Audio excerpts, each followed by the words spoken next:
Our revered salutations to the entire Guru Parampara for having made the scriptures reach us right at our doorstep.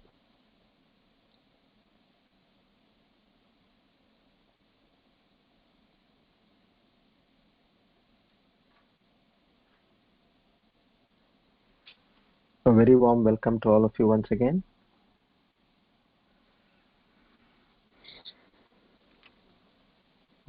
We are on discourse number 22, the 30th of April 2020, Thursday. Sharvari Nama Samvatsar, Uttarayan, Vasant Ritu, Vaishakh Mas, Shukla Paksh, and Saptami, the 7th day, moving towards the full moon.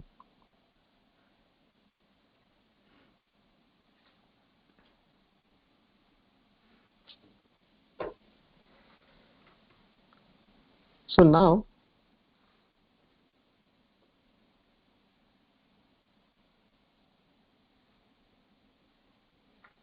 Lord Krishna was just about to answer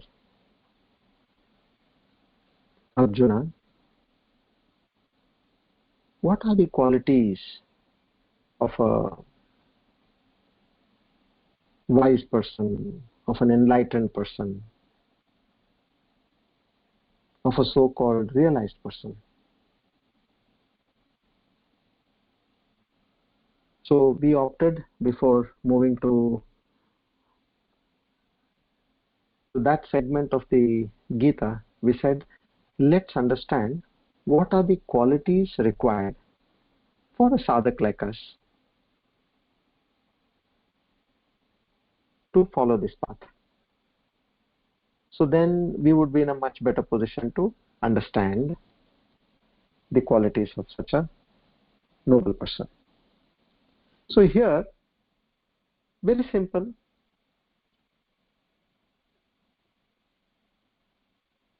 Like you want to join any endeavor in life. Like, say for example, you want to sing. So there are some prerequisites for singing. You need to have a voice which is melodious enough. You need to be able to go to higher pitch when required. You need to have a decent amount of breath control. So likewise, you want to become an athlete, say a runner. There you need to have good stamina, strong legs, and perfect legs. Not only strong, they should be straight. They should neither be bent bow-wise or anti-bow-wise.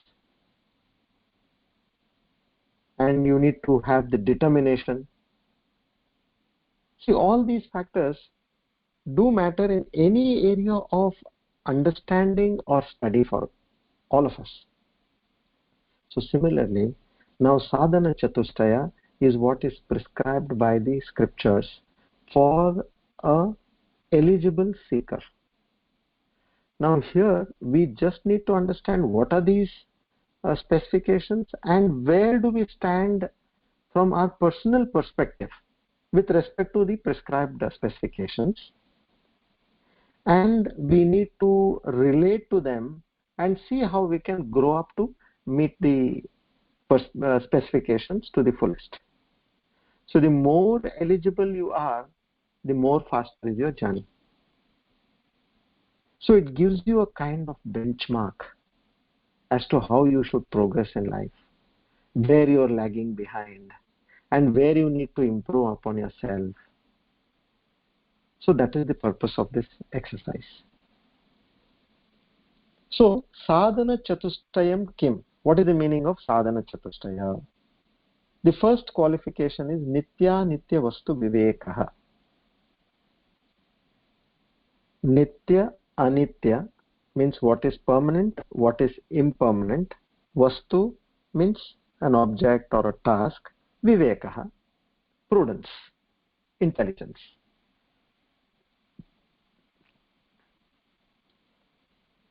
Now you know for a fact that there are some things which are important, some things which are very important, some things which are urgent, and some things which are normal. So now what would you as an intelligent person do? You would attend to that which is very important in your daily course of life. Now when you know that the school time is up and you need to leave the kids at the school, so at that point of time, what is your most important? You will keep everything aside and you will say, I'll make way to see that I take my kids and put them on time. So at different points of time in life, different aspects gain importance. That also keeps changing. So here it is from the perspective of you understand, you have a limited span of life, which is not known. So in such scenario, now you need to consider for which aspect of your life you need to give what kind of a priority and importance. So Nitya, Anitya, here it goes to another level altogether. Nitya is permanent, Anitya is impermanent. So here the only prudence we have to use is God is that one permanent factor. The rest are all Anitya. They come and go, they come and go, they keep oscillating. Your health oscillates, your financial situation oscillates, your relationships oscillate, and every other aspect in life just keeps oscillating. It is not permanent. So a sadhak, when he is wanting to go on the path of spirituality, means he wants to become one with the Lord. He wants to achieve that grace of the Lord. So when that is the prime motto, you have to say, oh Lord, I want to reach you. For that now, what is coming in my way? Please tell me. First you select that. You select for money, let's say. Now that is impermanent. We have seen so many people who about 20 years, 30 years back didn't have anything. Today they have so much. They're fully loaded. There are some people who had so much of money 20, 30 years back and now they have nothing. Haven't we seen this? Haven't we seen that there are some relationships which are so strong? Like say a couple, they are madly in love. They fight all odds in life. They get married. And then after a point, they start fighting in court. Health, robust health. Suddenly what happens, you don't know. Goes for a toss. Everything goes for a toss. So we need to understand how much importance we need to give to what parameter. And nothing is as permanent as that God factor in you. So having realized that, we just need to pause and think at every aspect of our life. Am I moving towards that goal of mine, which is to reach God? Today, have I progressed one step ahead, or I am just there where I started, or I have moved one step backward? See, we should not forget every action of ours needs time, money, and energy also. So why should we waste all that? Now, when you are making an investment, you will first see, let's say you're making an investment in a mutual fund.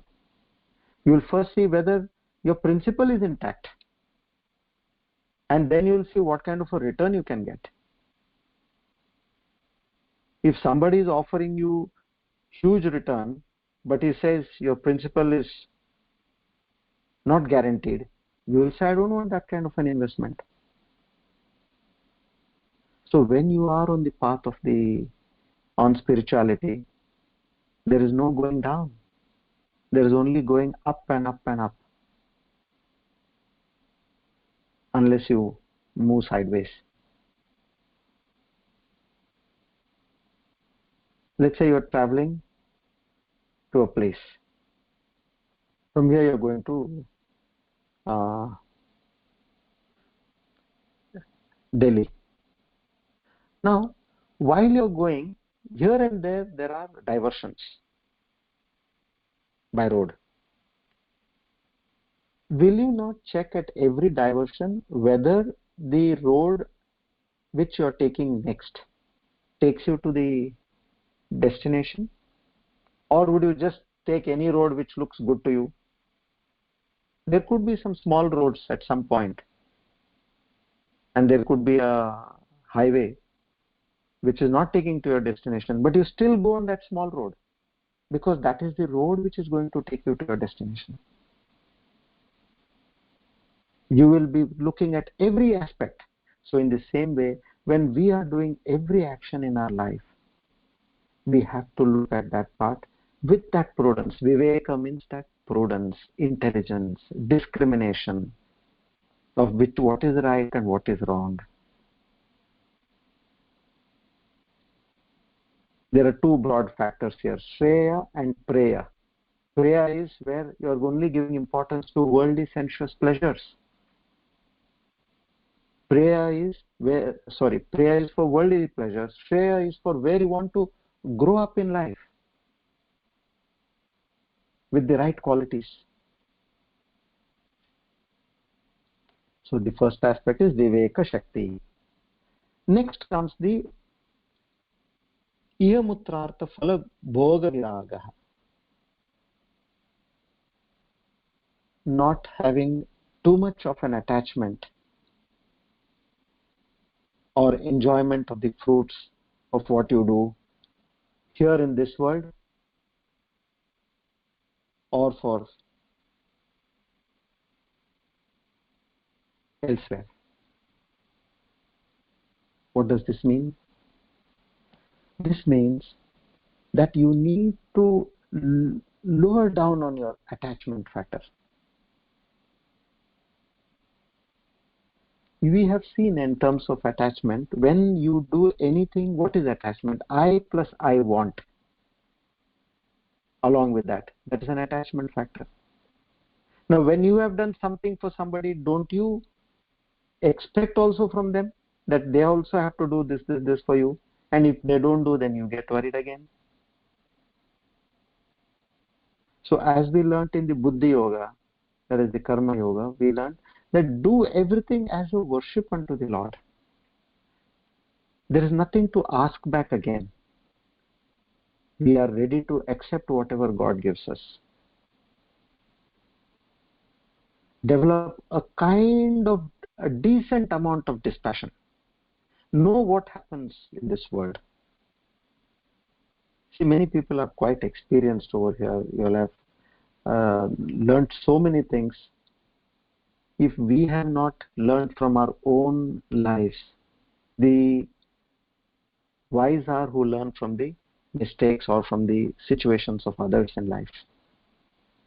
What happens ultimately to others whom we see around? Learn from that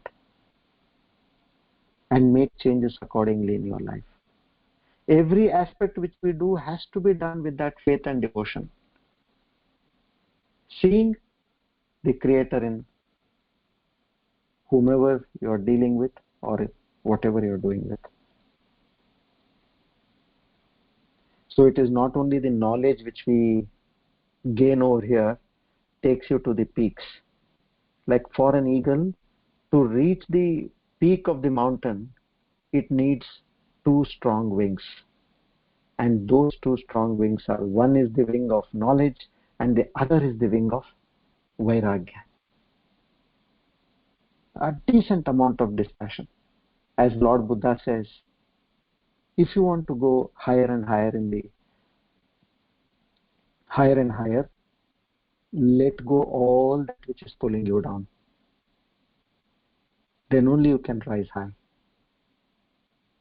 So too many attachments beyond a point, they are not going to do good. And I can say start in a small way, like for example what you call a dispassionate. There are so many things with us in our homes, in our wardrobes, which we don't use, or we have stopped using it, or very rarely use it. Have that much of a decent dispassion to give them away. Let it be of use to somebody else. I'm talking of the first step. And start from there, moving forward. Then sharing comes. But at least at this level, one can really look at moving forward in life in terms of inculcating such practices. So Viveka is the first one. Second one is Vairagya, a decent amount of dispassion. Accept facts, whatever is it is this way. If it has happened to somebody, it can happen to me also. But not that there you take a negative outlook, no. But draw a line. The point is your sadhana, what you have prescribed to do for the spiritual growth, that should not be hampered. Help everybody, help the family, help the people around, help the poor, whatever you can at your best, you keep doing all that. But you should see that today's actions, have they taken me one step closer to God or not? Now the third aspect comes to Shamadhi Shatka Sampati. So it's Shama Adi, Shama and others. Shatka Sampati means six-fold Sampati, wealth. Now what do they call as wealth over here? The scriptures call those six-fold, meaning six good qualities which you are going to now learn and inculcate in your life, which you already have. To what extent you need to see for yourself and improve them to the maximum amount. That is wealth for you. That is real wealth, which nobody can steal from you. And once these qualities are there, they become your tendencies, and God forbid if you still have to take a rebirth again, the Lord says that they will come back to you in an enriched manner. So what are these six-fold wealth which we are looking at? Shama, mastery of the mind. Dhamma, mastery of the senses. Uparama is abidance, a firm abidance in the mind and the senses. Basically keeping away from sense gratification, excess of sense gratification. The moment you get into an amount of sense gratification, it disturbs you a lot. Then the fourth one is titiksha, endurance with a smile. Fifth one is shraddha, trust. Sixth one is samadhana. Samadhana is being absorbed or concentration, single pointedness. These are the four qualifications which come under the third category. And the last one is mumukshatvam. Mumukshatvam is simply nothing but an intense desire to reach God or to be one with God. So now let's take up what are these under the third category. What are these qualifications? First one. See, we have seen right from the time Sri Krishna has been speaking for the last 20 verses, he was everywhere, it was nothing but mind and senses. We saw that, isn't it? Because that is the only thing which keeps you in contact with the, or disturbs you from meditation. Now, foreign shooter, for example, now what happens is, what he basically needs is a firm hands. Apart from that, yes, a clear vision and then aiming, all that is fine. But primarily, if he doesn't have firm hands, if his hands are all the time shaking, then how will he get his target? So mind and senses are these are the two parameters which allow you to focus. Now, meditation is the time where you go higher and higher and higher, and eventually you are connected to the consciousness, which is samadhi. The last three legs of the Ashtanga Yoga are that only. Dhyana, Dharana and Samadhi. Dhyana is meditation, Dharana is Samadhana, where you are well placing your mind on a particular point. And then Samyak Adhiyate iti Samadhi. You are in union with the divine force. So for these ultimate portions, what is required is a stable mind and senses. So now let's discuss about these things, how and in what manner we can do this and where we are, all these things. Shama.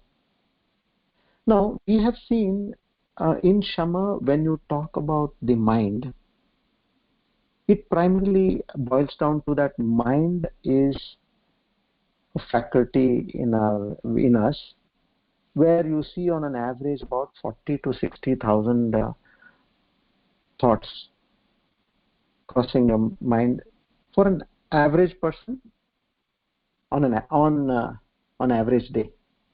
This is what the psychologists have come out with.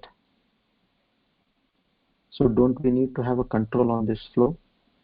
Like anybody is coming, anybody is going.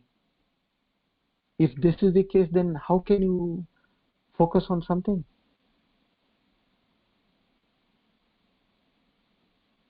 So to get your mind to do what you want to do, you have to practice a decent amount of concentration.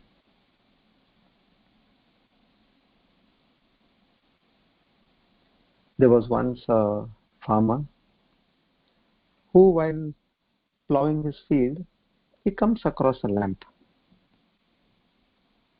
A very old lamp. It looked like a pretty decent old lamp. He takes that and says, it's a nice piece, let me take it home.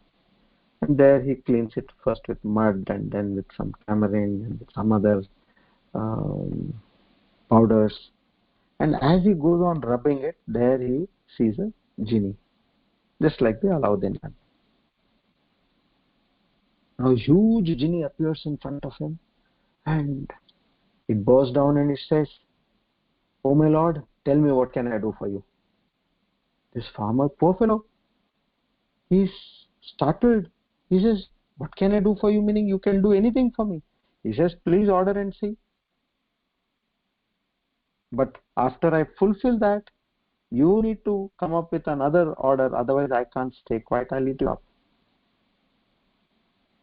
He doesn't think much. He says, "Okay, let me have a beautiful house In a fraction of a second, a beautiful house is there, ready.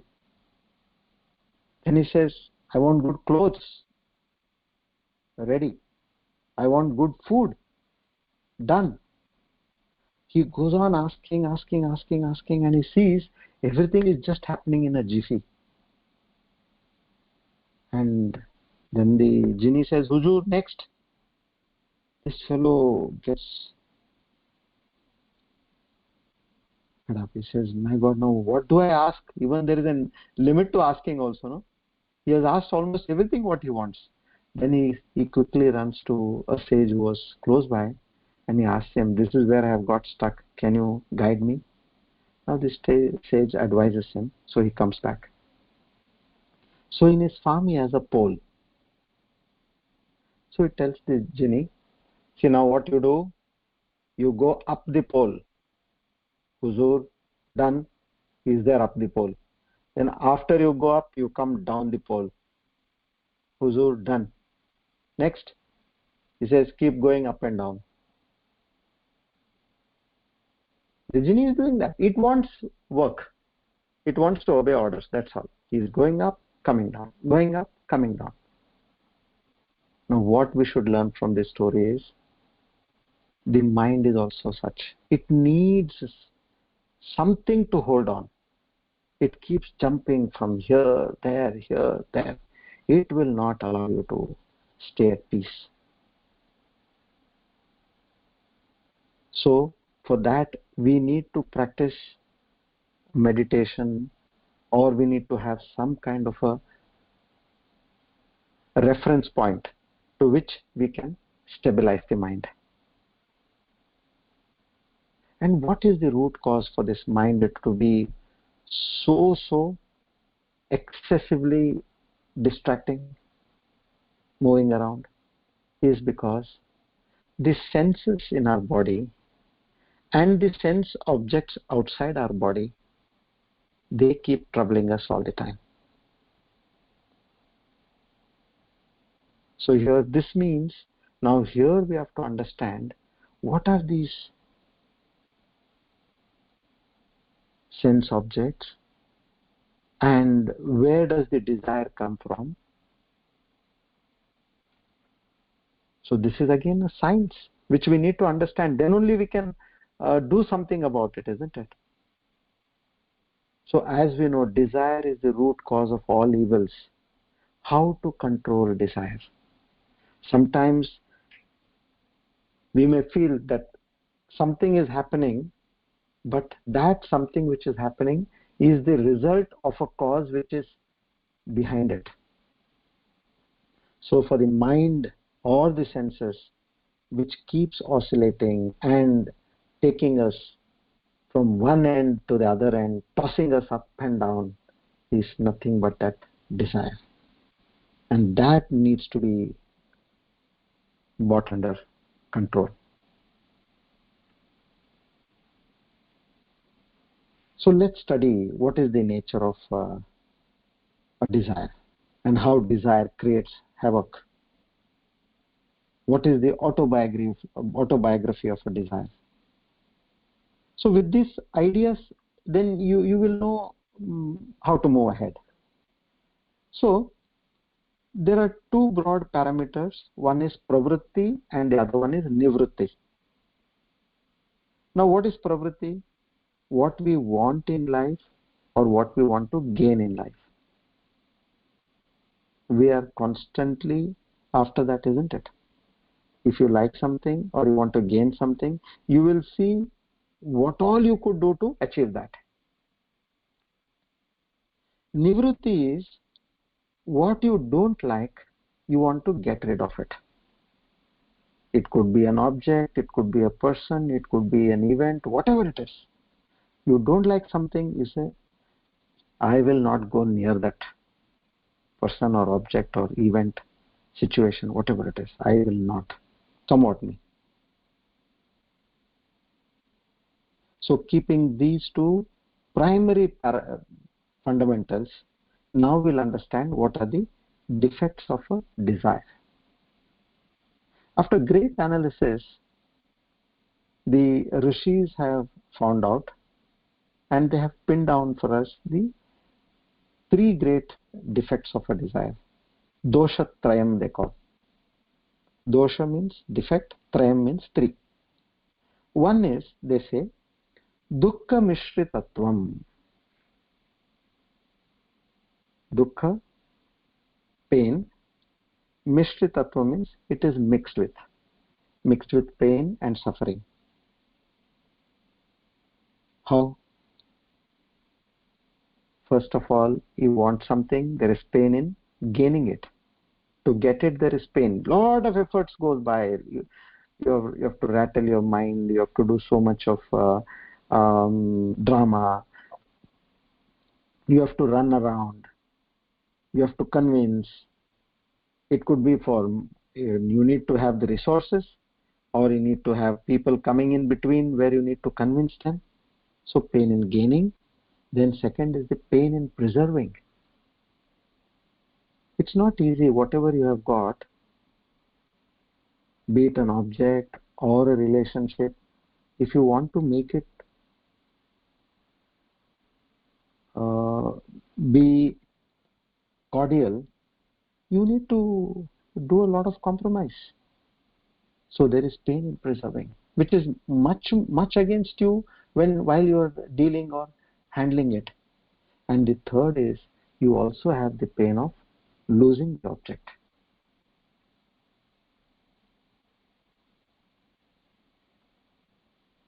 Now say, for example, a boy and girl are in love and they want to marry. Now here you first start convincing your family members. At one point they may agree or they may not agree. Now you want to move ahead. So imagine if they agree, it is much easier. If they do not agree, just to gain that, you have to undergo a lot of melodrama in life, and you eventually marry. Then what happens? Oh, now that we're married, it's done. No. You have to preserve it. You have to upkeep to the commitments what you have made to each other. In that there could be a lot of ups and downs, lot of compromises. So there also there is a decent amount of pain. And then, okay, while you're preserving it, is it that you now and then don't have a fear of losing it? That is also there. Another example, you were looking for a job. There is pain in getting the job. And after having got, to preserve the job, you need to be constantly fighting hard with so many meetings, reviews, targets. Here and there you have to get some scoldings from your higher ups for not doing something, or for the mistake of somebody else. See, all these matter what? You have to preserve it. And at the same time, you will also have a fear that where I will have my job or not. Now this company is not doing well. So in such situation, what is my future? Or an merger is happening, or a takeover is happening, or a new management is coming. So that kind of a fear is also there. So after having got, preserving and losing, this is constantly, which means now what? Your mind is again and again disturbed with something or the other, because there was a desire to do a particular thing. Second, asantruptikaram. Asantruptikaram is mostly one is unsatisfied in the end.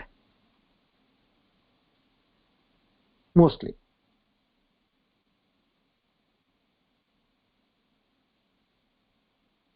There was a billionaire,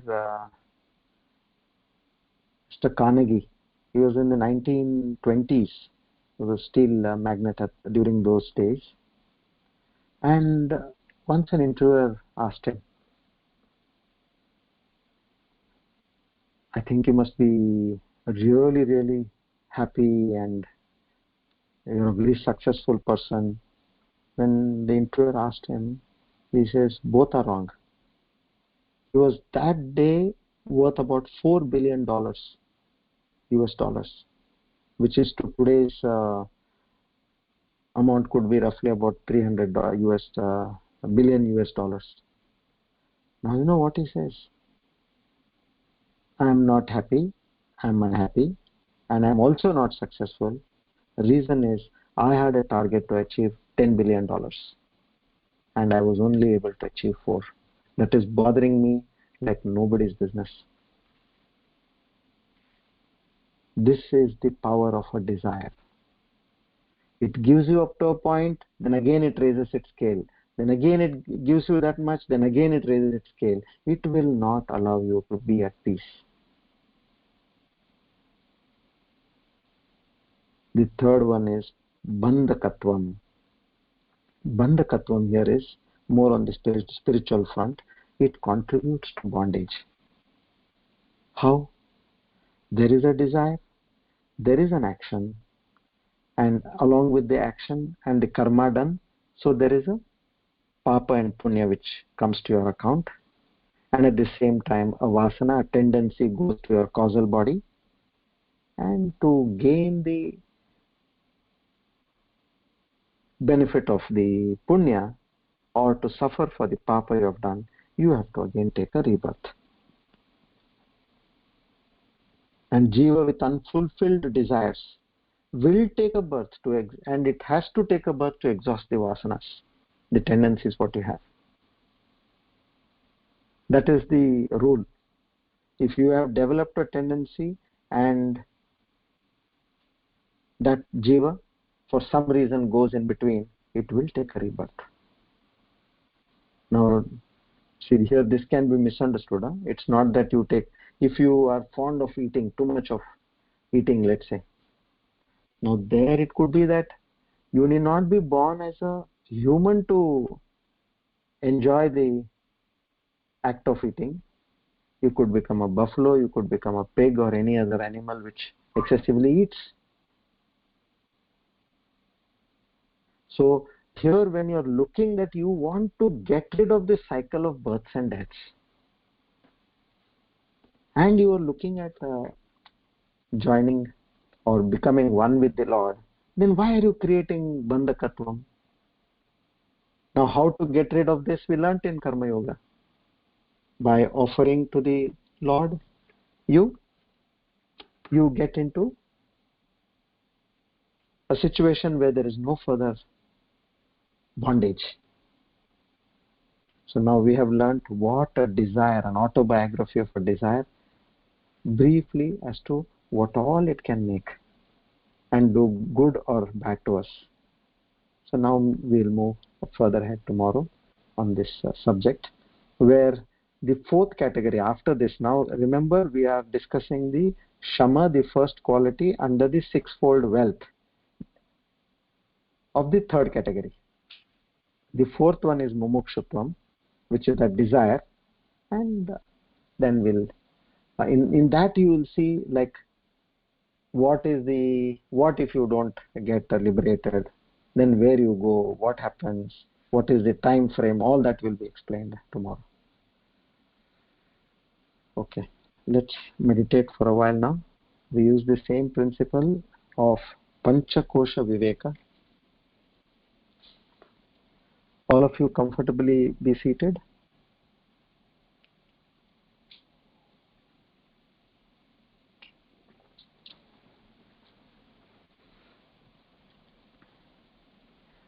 Here, the Nitya Anitya Vastu Viveka is what exactly we are doing. What is permanent and what is impermanent in us. That is where we are clearly demarcating here. Body, impermanent. The prana, impermanent. Mind, impermanent.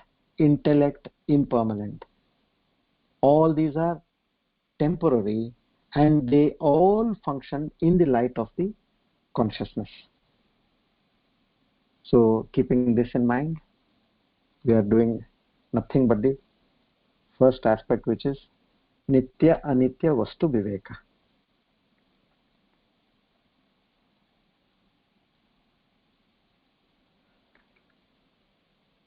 Okay, your head, neck and spine in a straight line.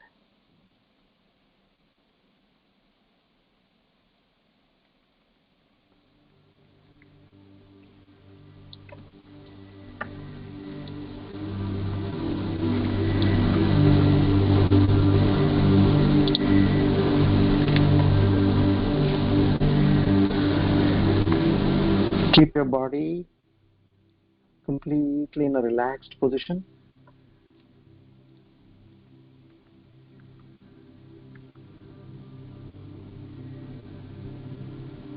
If any portion of your body is not comfortable or it's paining, please adjust that part of your body by moving a little bit and come to an ease position.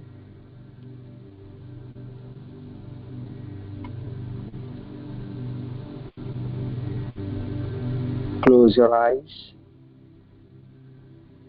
Your eyelids as though there are two petals sitting one above the other, gently closed.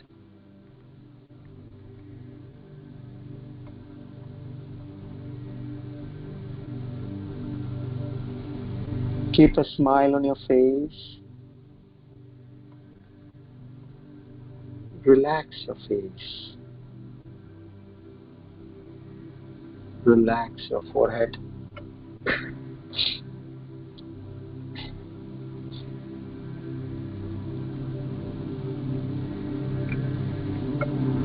We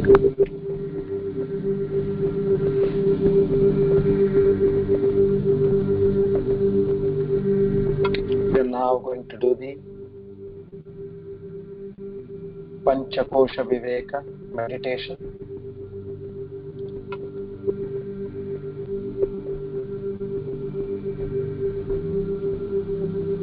Let's take a few deep breaths.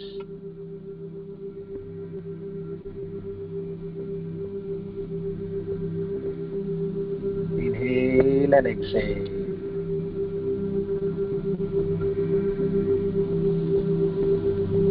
As deep as you can.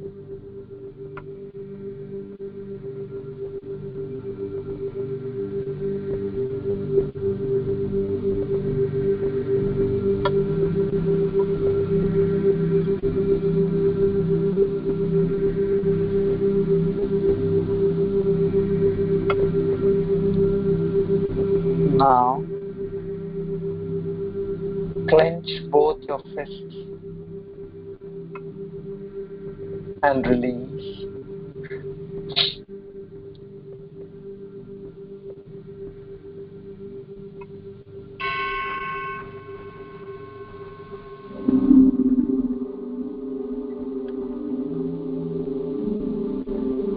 You could clearly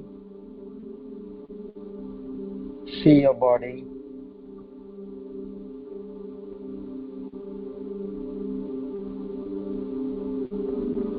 Experience your body.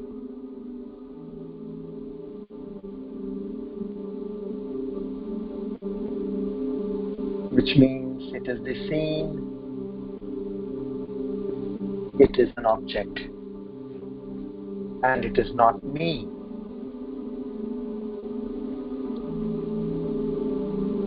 Label it the body.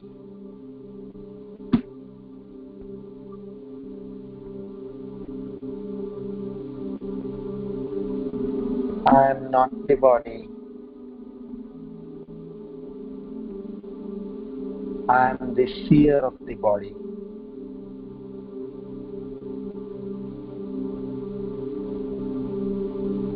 Then who am I?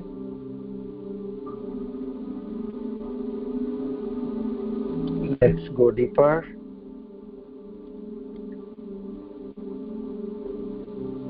Then am I the mind, the pranas, the life forces,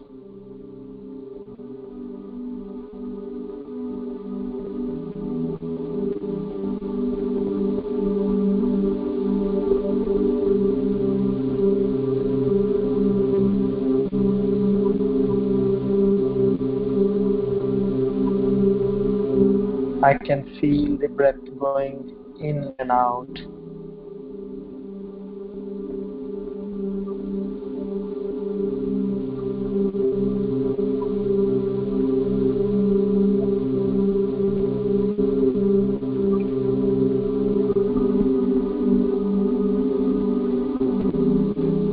Then this too is an object.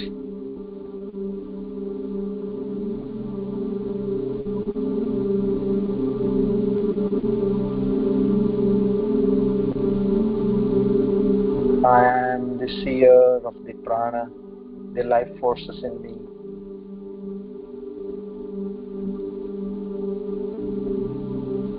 Label it.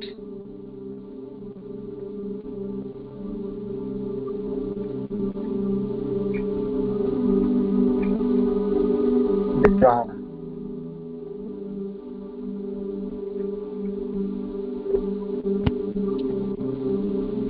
Let's dive a little deeper.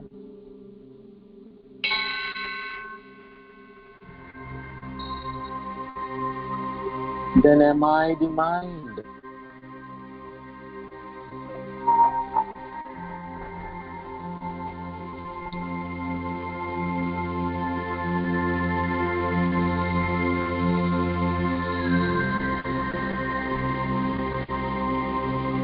Can I see my mind?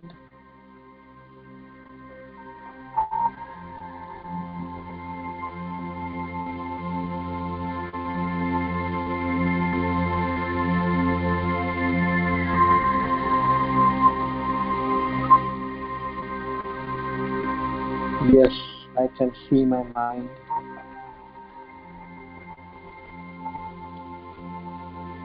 Sometime back, there were so many thoughts in my mind.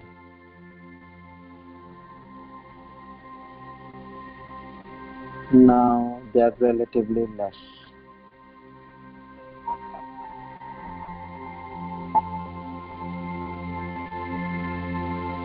Sometimes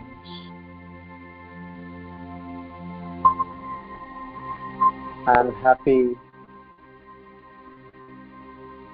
Sometimes I am dull and sad.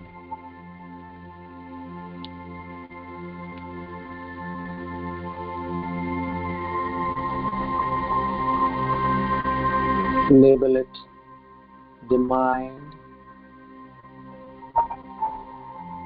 I am the seer of the mind too.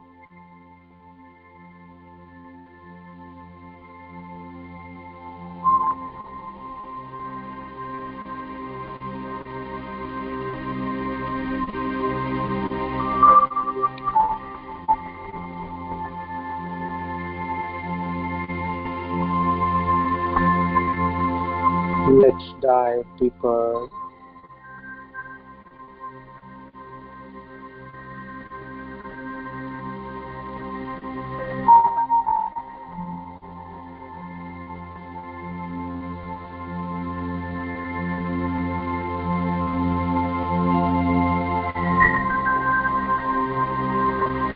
Then am I the intellect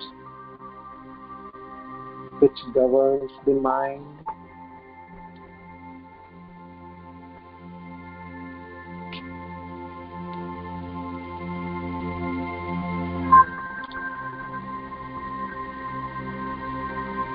Can I see the intellect?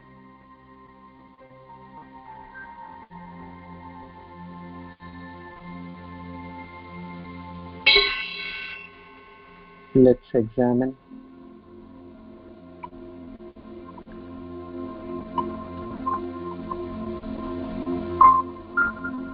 If I ask you,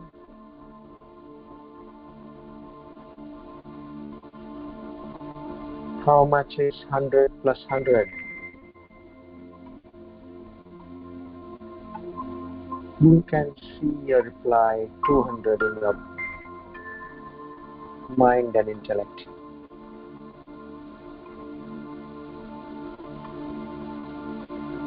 Hundred plus 100 equals 200.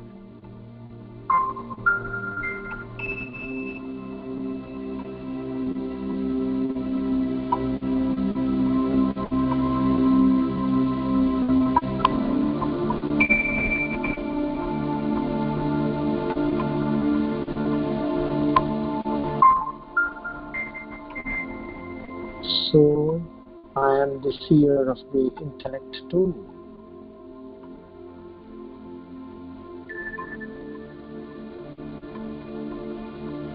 Label it the intellect.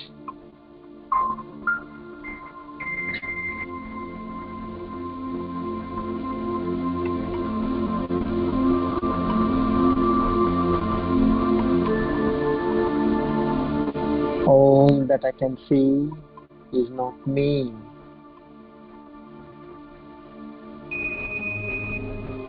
It is different from me.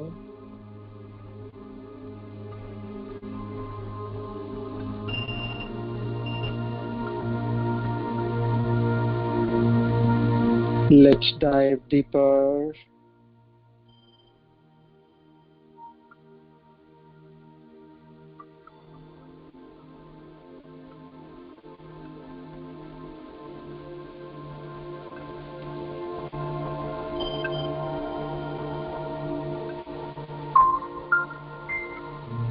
Here I see a point of blankness.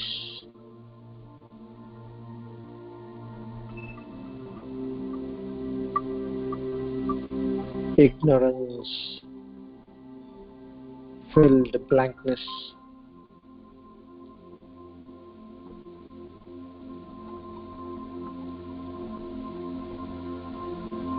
Absence of thoughts completely.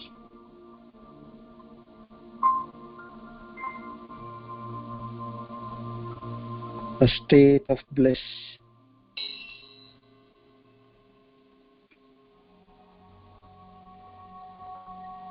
Backed with ignorance.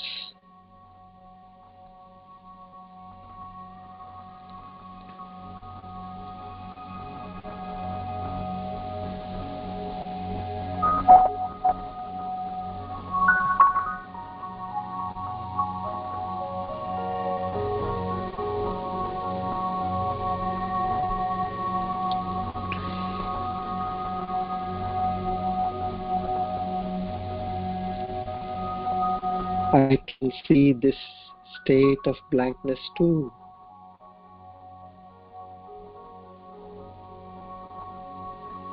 Label it the bliss sheath.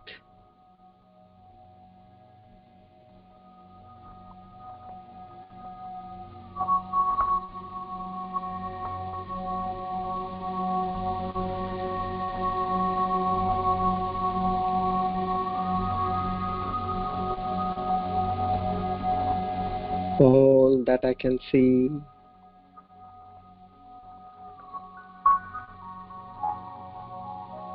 is not me.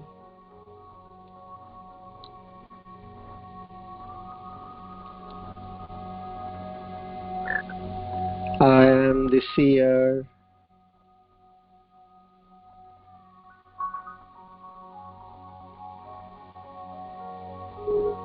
And all these objects are seen.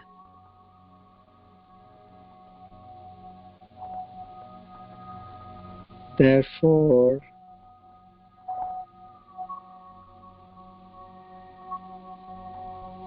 I am not the body. I am not the pranas.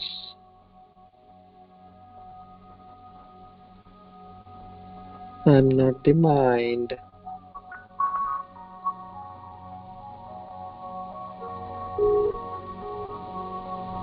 I am not the intellect.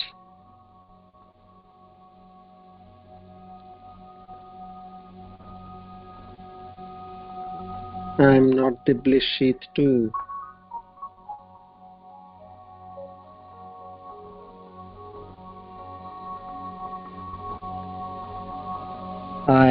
the witness of all these 5 sheets,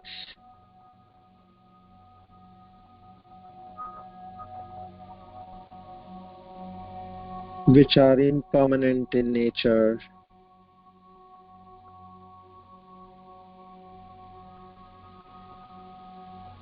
and exist only in the light of that consciousness.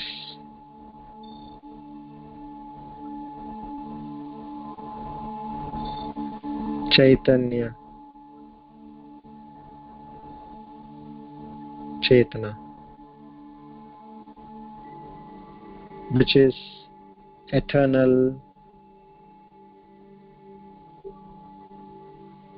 infinite, and immortal.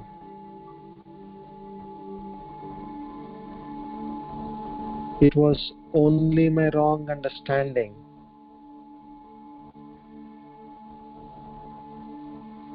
my ignorance,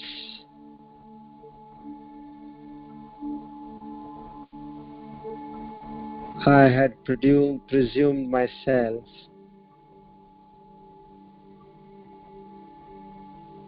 to be the body, mind, and intellect.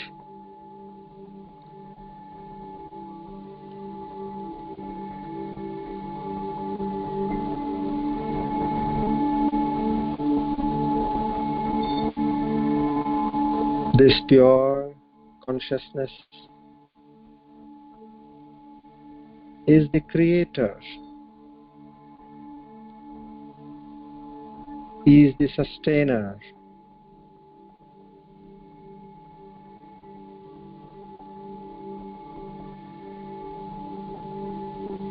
and the destroyer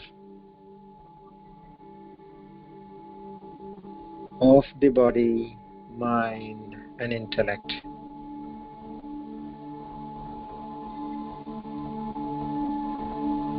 This is the supreme truth.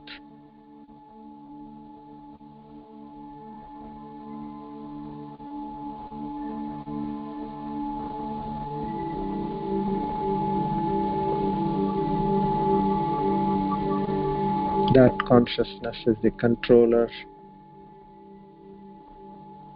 of the entire universe.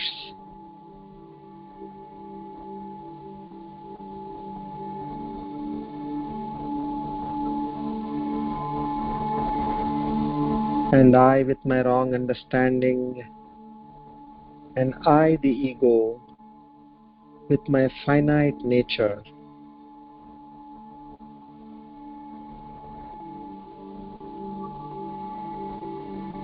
had misconstrued my identity.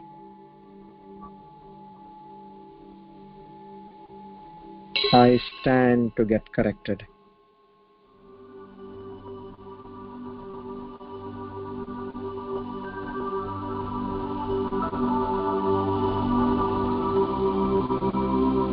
If that is my true nature, how can I know it?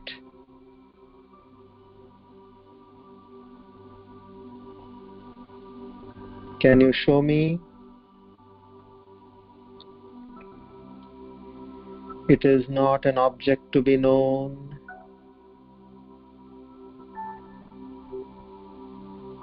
By the senses or by the mind. It is not an object, but it is the subject itself.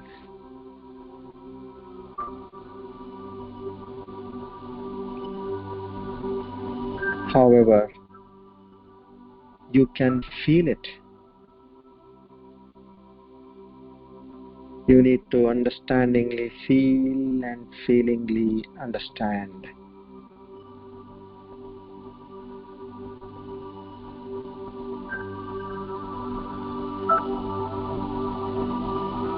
I will now take you to experience that consciousness within you. Please raise both your hands from wherever they are about 6 inches from where they were. Hold them midair. Feel the energy in the hands, the consciousness in the hands.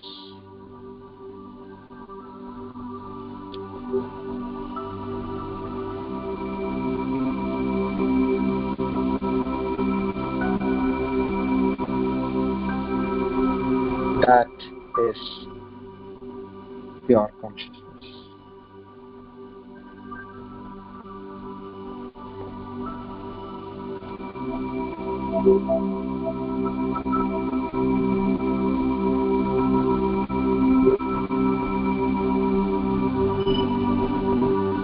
You can slowly put down your hands.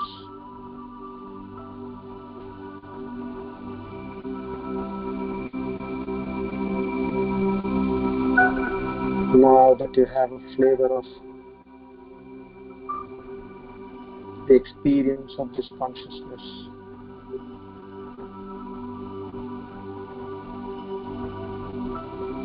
try to keep it in your realm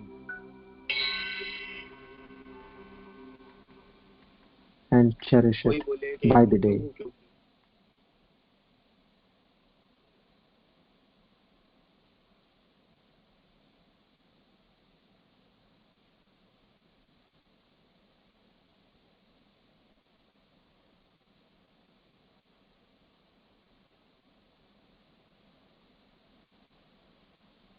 Now slowly rub your palms, place them on your eyes and gently open your eyes, lovingly.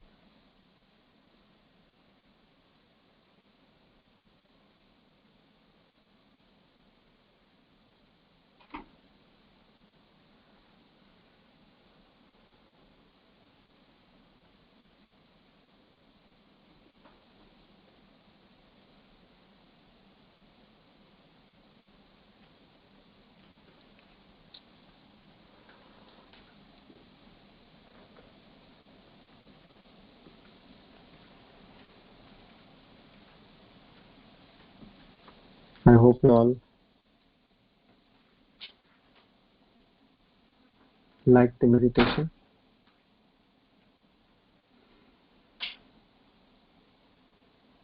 Now we'll move to the Q&A.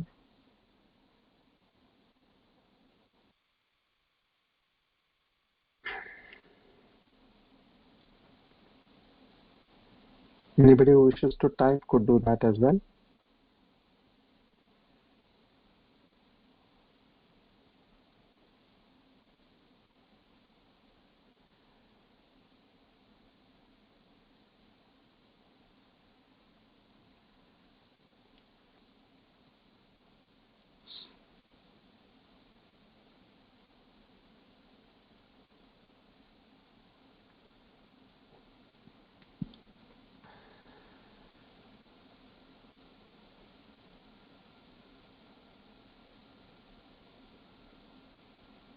I think, Prasanna, are you trying to ask a question?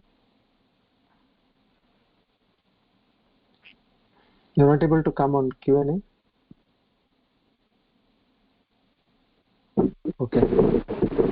Yeah. Hello.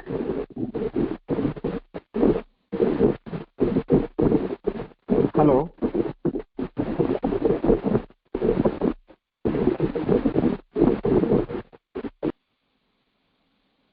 Hello. I think Vinita or Suresh, they are trying to reach. There's a lot of background noise. Can you please type?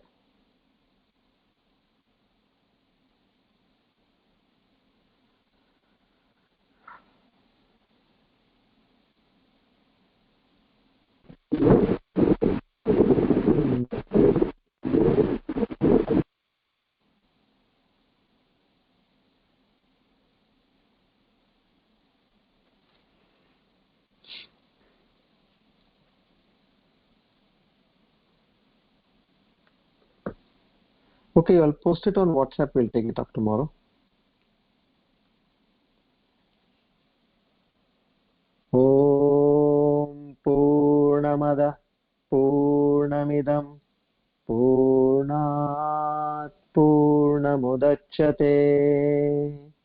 पूर्णस्य पूर्णमादाय पूर्णमेवावशिष्यते।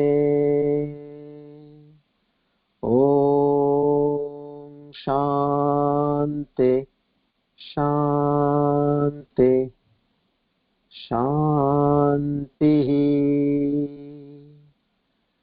हरि ओम तत्सत्।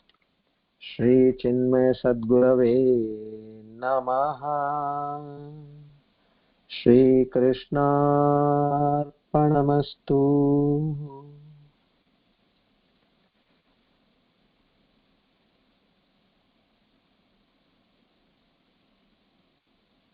At the feet of the Almighty, we offer our humble gratitude for having chosen us for this rare and supreme truth. We are now feeling to experience the glimpses of that true nature. Please give us the same strength and knowledge to move higher on this path. Our revered salutations to the entire Guru Parampara and gratitude. Om Tat Sat.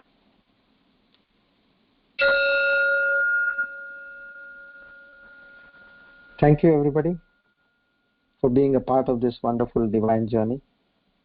I look forward to see you all tomorrow. And I have a small announcement. I'm planning to keep Sunday primarily for revisions, meaning there won't be any class that day. So I hope it's okay with all of you. Since now this lockdown is going to get extended, yeah, so we thought we'll have one day break in between to catch up with the other household chores. Yeah. Thank you, Chetna. Okay. See you all tomorrow. Have a wonderful evening. Hari Om.